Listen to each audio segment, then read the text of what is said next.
Bonjour, bienvenue sur ma chaîne Astrologie Vivante. Aujourd'hui, dans cette vidéo, nous allons parler de la pleine lune du Lion qui va se dérouler le 25 janvier vers 19 heures, heure de France, heure de Paris. Donc demain, au moment où je filme cette vidéo. Alors, pour ceux qui ne me connaissent pas, je suis Frédérique, astrologue et fondatrice de l'école de l'astrologie vivante. Et j'ai une bonne nouvelle à vous annoncer. Alors, je vous l'ai déjà annoncé dans la vidéo précédente, mais pour ceux qui n'ont pas regardé Pluton signe par signe, eh bien, j'annonce à nouveau l'événement. J'organise un challenge astro, donc c'est une formation astrologique pendant 3 jours, complètement offerte pour les personnes qui souhaitent aller plus loin avec l'outil de l'astrologie, qui se sentent prêtes à aller plus profondément dans l'astrologie pour mieux se connaître, pour mieux se connaître, vous comprendre, comprendre les autres. Et donc, ce challenge astro va se dérouler le 5, 6, 7 février et vous êtes tous et toutes les bienvenus. Je vous mets le lien en dessous de la vidéo et vous pouvez vous inscrire. Vous cliquez sur le lien et vous vous inscrivez. Voilà, voilà. Donc, maintenant que j'ai fait les présentations, si vous aimez mes vidéos, n'oubliez pas de vous abonner pour être au courant de mes prochaines vidéos. Et je vous retrouve tout de suite pour cette pleine lune avec l'énergie de Pluton qui est au cœur de cette carte du ciel.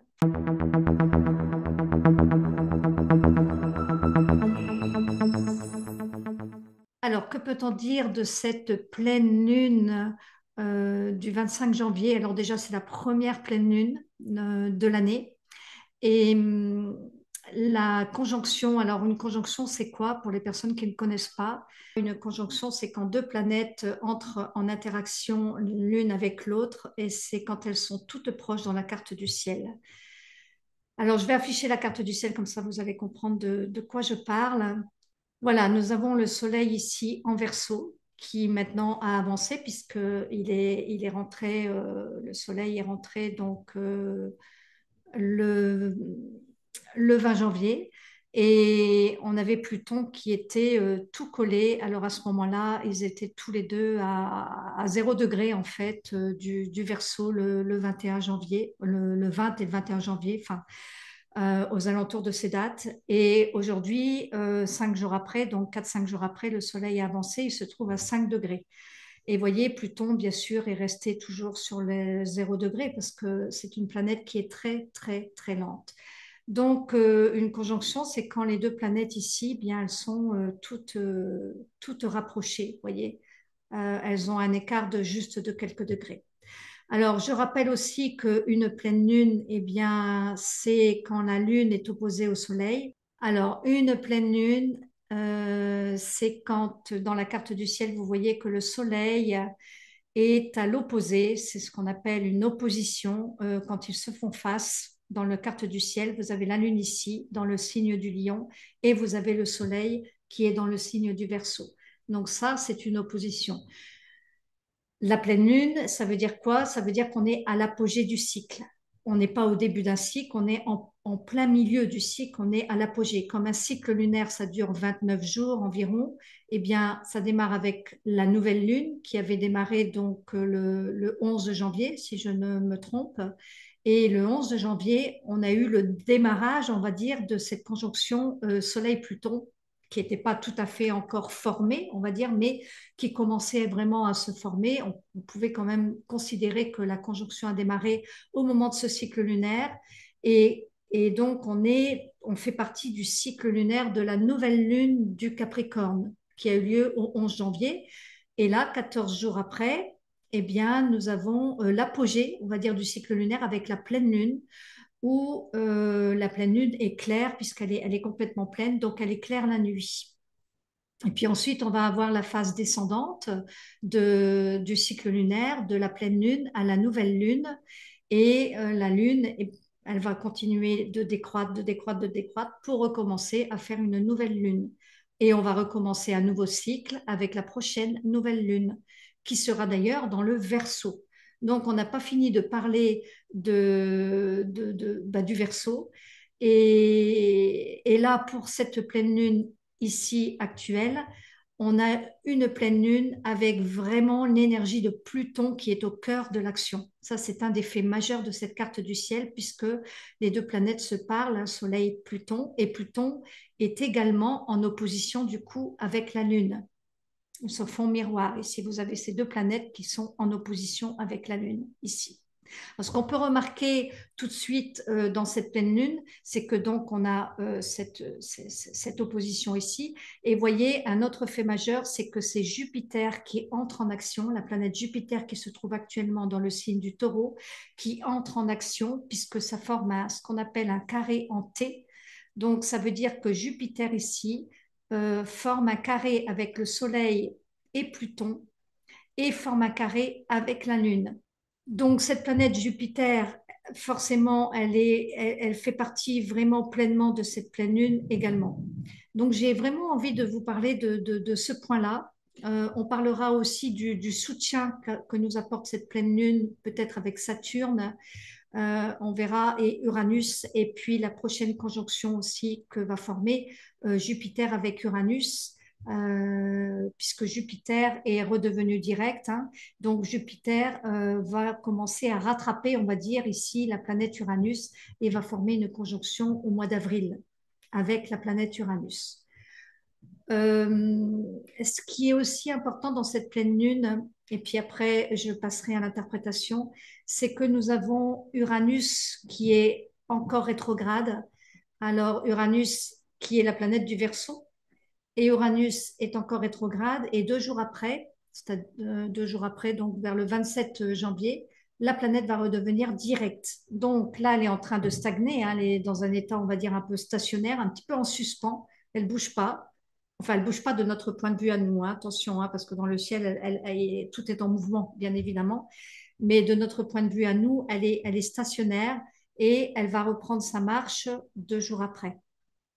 Et à ce moment-là, on aura toutes les planètes qui vont être en marche directe. Toutes les planètes vont aller de l'avant.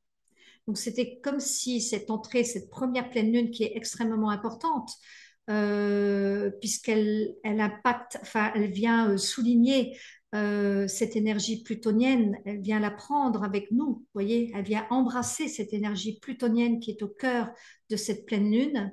Donc, pour moi, c'est vraiment une pleine lune transformatrice, puisque Pluton, c'est la planète de la transformation, c'est la planète de la mutation même, c'est-à-dire que c'est plus que transformer, mais c'est vraiment, quelque part, il y a une alchimie qui se passe au niveau, à tous les niveaux d'ailleurs, hein, au niveau émotionnel, au niveau mental, au niveau physique et au niveau, bah voilà, au niveau mental, émotionnel, physique. Donc, Soleil-Pluton qui sont comme ça en conjonction, eh bien, le Soleil, c'est quoi? C'est la vie et Pluton, c'est la mort. Le Soleil, c'est le jour, et alors que Pluton, ben, c'est les ténèbres, en fait. Donc, on a cette rencontre entre la vie, et sans le soleil, il n'y aurait pas la vie, il faut quand même pas l'oublier. Donc, le soleil, c'est ce qu'il y a de plus important dans l'univers, finalement, puisque c'est quand même grâce au soleil que nous sommes tous vivants. Donc, c'est vraiment, ça représente vraiment la vie et notre vitalité en tant que telle. Et Pluton, eh bien, c'est la planète de la mort, des ténèbres. C'était le dieu des enfers, c'était Hadès dans la mythologie. C'était celui qui faisait, qui passait les âmes, hein, sur l'autre rive, en fait. Donc, c'est vraiment la planète de la mort, mais dans le but de renaître, dans le but de se régénérer, dans le but de renaître et de. C'est vraiment ça, les descentes, les montées. Mais c'est pas très confortable parce que Pluton ne nous laisse pas tranquilles. Pluton est une planète qui vient nous, comme elle vient nous parler de transformation, eh bien, pour transformer notre être, c'est-à-dire, ça nous demande de sortir de notre zone de confort.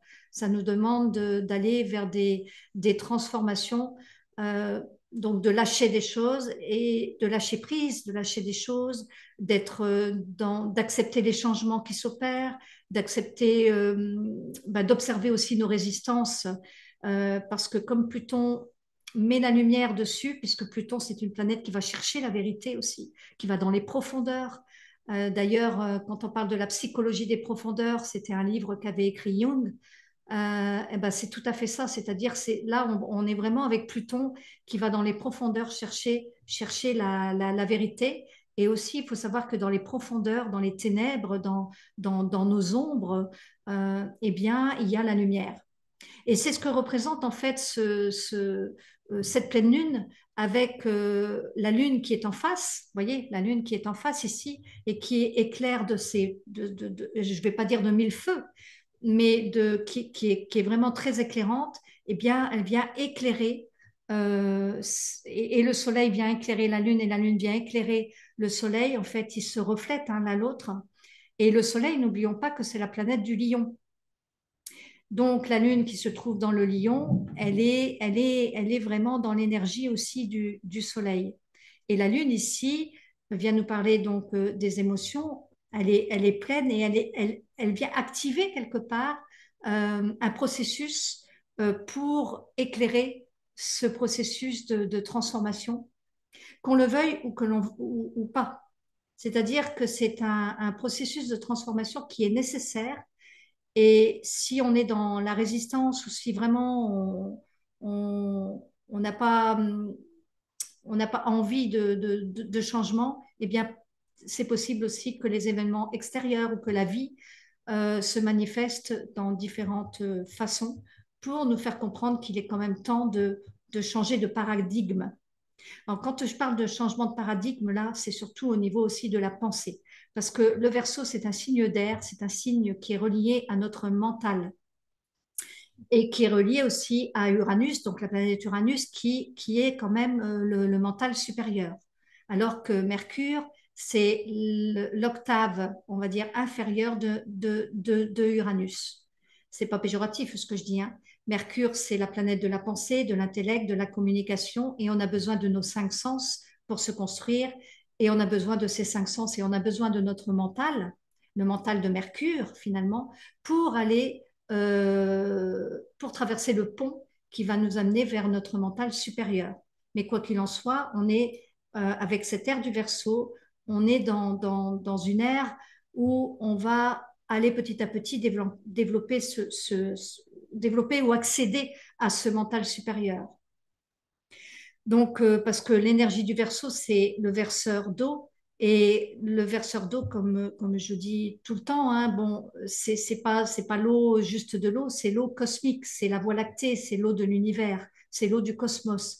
Donc, en fait, c'est comme si on était euh, maintenant capable, et de plus en plus on va l'être, pour pouvoir capter les énergies et cette connexion aussi avec notre moi supérieur qui est aussi ce mental supérieur. Donc en fait, c'est tout ça, c'est ce jeu dans cette pleine lune là, c'est vraiment ce jeu de l'ombre et de la lumière pour pouvoir identifier aussi qu'est-ce qui ne va pas avec nous. C'est pouvoir identifier qu'est-ce qui nous empêche d'avancer dans la vie, qu'est-ce qui nous empêche d'être heureux, qu'est-ce qui nous empêche d'être épanoui. Et, et donc, tout cette conjonction Soleil-Pluton ici dans le Verseau vient nous parler aussi de ça. Donc, en fait, moi, j'ai envie de dire, eh bien, c'est de laisser et d'accepter les changements qui s'opèrent en vous. D'accepter, par exemple, si vous êtes dans une phase très, très basse, c'est aussi de pouvoir observer cette phase qui peut-être vous paraît plombante, mais c'est toujours dans le but de pouvoir l'observer d'une manière neutre sans vous juger, parce que de toute façon, Pluton va vous faire remonter aussi. C'est comme ça que ça se passe avec Pluton, c'est un cycle de descente et de remontée, de descente et de remontée, mais on ne sait pas quand on va remonter. On n'a pas de temps pour ça. En tout cas, cette pleine lune, elle nous permet de faire ce travail de descente dans les profondeurs, d'aller pouvoir voir notre ombre ou nos zones d'ombre ou nos personnages qui nous empêchent d'être épanouis pour pouvoir les accepter. Accepter ces personnages qui sont en nous, accepter cette condition de vie que l'on a. Il y a beaucoup d'acceptation dans cette pleine lune. Beaucoup, beaucoup, beaucoup. Alors, j'ai voulu tirer un oracle et j'aime beaucoup le tarot zen de Osho. Donc, je me suis connectée à cette pleine lune et j'ai tiré une lame. Et c'est quand même incroyable parce que j'ai tiré donc cette carte hein, qui est l'éveil. L'éveil, vous voyez, le Bouddha là, éveillé. En fait, je vais vous lire ce petit passage parce que c'est quand même, on reparlera du verso après, mais dans le tarot de Osho, il y a quatre grandes. Bah, d'abord, il y a les lames majeures, mais après, il y a quatre grandes spécificités qui sont le tarot de l'action, les émotions, tout ce qui est en relation avec le mental et tout ce qui est en relation avec l'arc-en-ciel. Donc, déjà, cette lame qui est l'éveil est en relation avec le mental, la maîtrise du mental. Voilà comment il l'appelle dans ce tarot de Osho. Donc, ici, il nous dit, dans cette série de lames concernant le mental, la plupart des figures sont stéréotypées ou bien embrumées, pour la simple raison que le mental influence généralement votre vie de manière soit stupide, soit oppressive. Cette lame-ci représente un Bouddha. Il est si grand qu'il dépasse les étoiles. Au-dessus de sa tête règne le vide pur.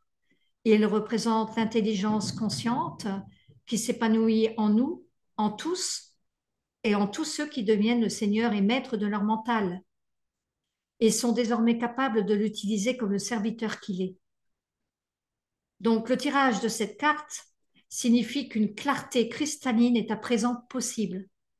Une clarté cristalline est à présent possible. Un détachement enraciné dans le profond silence qui règne au cœur de votre être. Vous ne cherchez pas à comprendre en termes intellectuels, donc ça c'est fini. L'entendement que vous avez atteint est existentiel, global, en harmonie avec la pulsation de la vie. Acceptez ce don immense et partagez-le avec autrui. Nous sommes issus de l'inconnu et y retournons. Donc, bon, ça continue, mais là, je vais pas vous lire toute l'arcane. Mais en fait, c'est ça, c'est-à-dire que l'ère du Verseau, parce que cette pleine lune, elle marque profondément son empreinte, hein, son empreinte pour, voilà, pour cette nouvelle ère de Pluton dans le Verseau pendant ces 20 prochaines années. Et c'est vraiment pour aller vers cet éveil, en fait, et vers ce mental supérieur. Donc, vraiment, c'est une très, très belle synchronicité d'avoir tiré cet arcane du show et d'aller de Osho, pardon, et d'aller vers la maîtrise de notre mental. Et la maîtrise de notre mental, eh bien, c'est déjà au niveau des pensées. Au niveau des pensées, d'avoir des pensées qui sont élevées, des pensées positives, des pensées qui viennent nous élever plutôt que des pensées négatives. C'est fini ce temps-là, parce que si on reste dans les pensées négatives, alors là, on est dans la basse vibration de Pluton. Et là, Pluton nous invite à aller voir ce qui se passe sans nous juger, aller voir aussi tout ce marasme en nous, mais pour pouvoir le lâcher, le dire, bon, ok, c'est là, mais moi, je décide de m'élever et de remonter. Voilà. Et on a tous le choix et on a tous cette possibilité. Et cette lame du tarot, eh bien, vient nous dire que c'est possible. Alors Jupiter qui est donc en aspect dissonant avec la Lune et le Soleil, elle est en aspect dissonant parce qu'elle est en carré, mais en même temps, un carré, c'est fait pour être relevé. Un carré, ça veut dire qu'on est dans un défi. C'est ça. On a un rendez-vous. On a un rendez-vous qu'on ne peut pas louper. Et ce rendez-vous, eh bien, il faut relever ce petit challenge qui nous est demandé. Et Jupiter, en fait, Jupiter, c'est le maître à l'intérieur de nous, ou le maître, le guide spirituel à l'extérieur aussi dans le monde. Il représente vraiment le, voilà, le maître en nous qui nous guide. Donc le guide intérieur, ou cette connexion aussi au guide.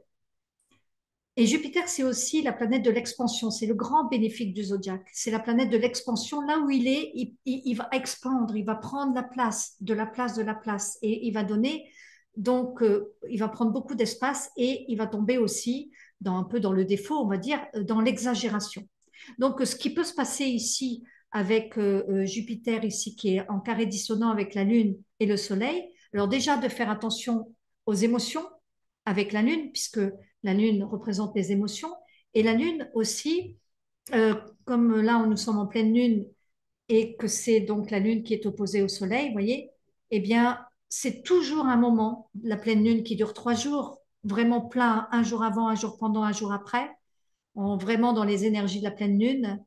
C'est toujours un moment où l'émotionnel est à son apogée, on va dire.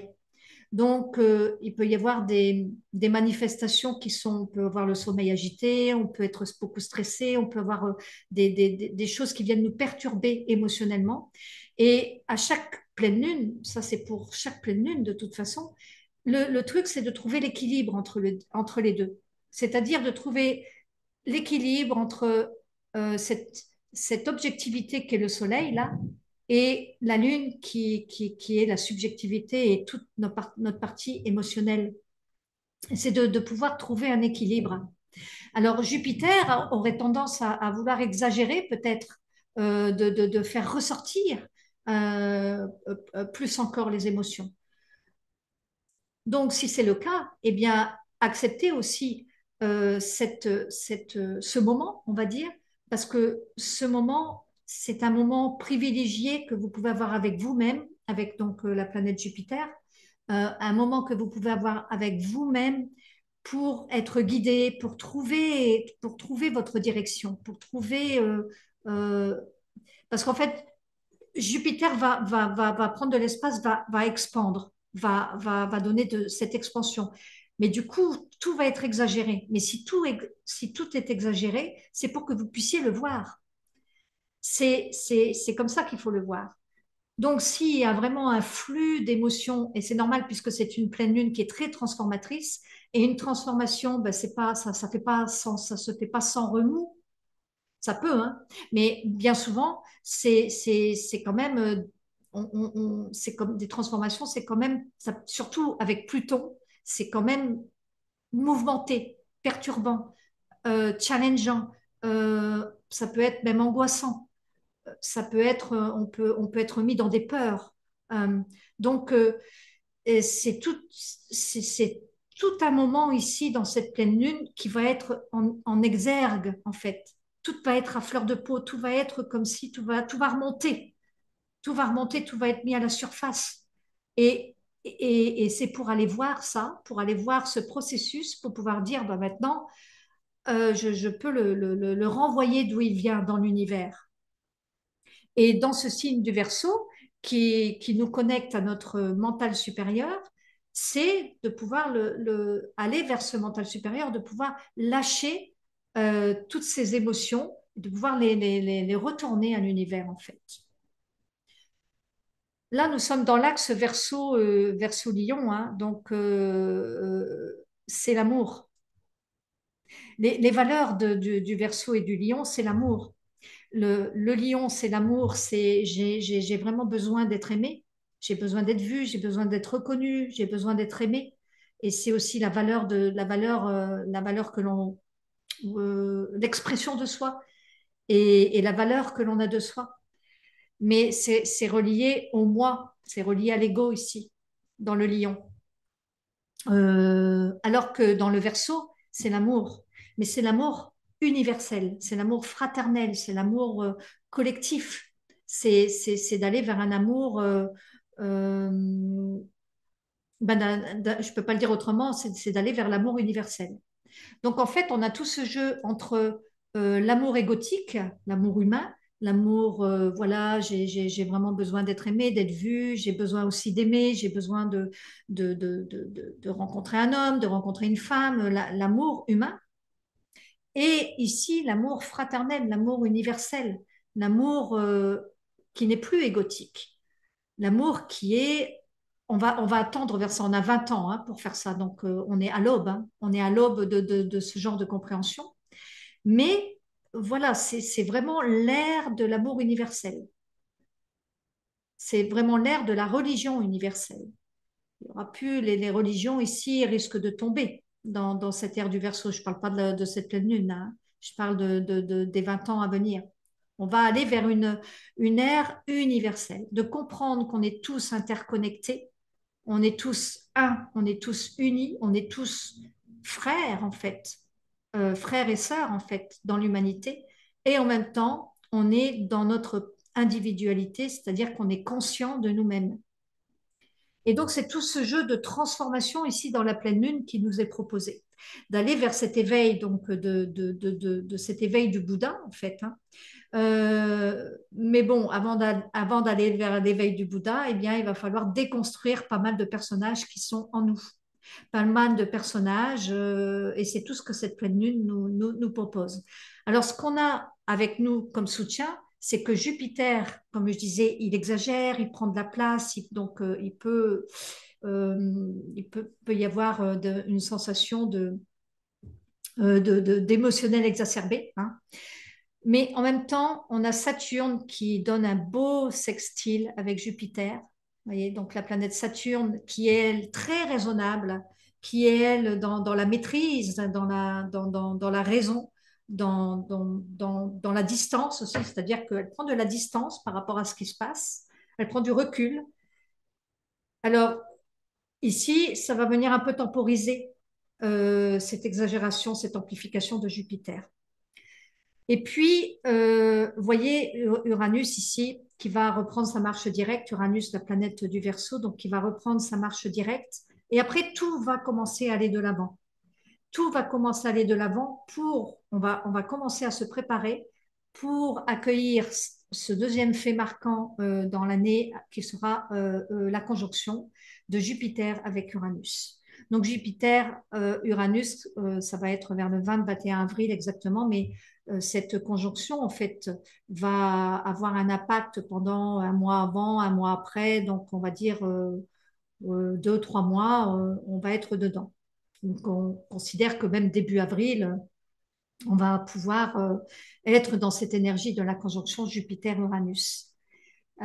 Donc ici, ce travail est extrêmement important parce que, bon, je reviendrai dans une autre vidéo pour parler de la conjonction Jupiter-Uranus, mais Uranus qui est la planète du réveil, du changement soudain, de l'inattendu, de l'imprévisible.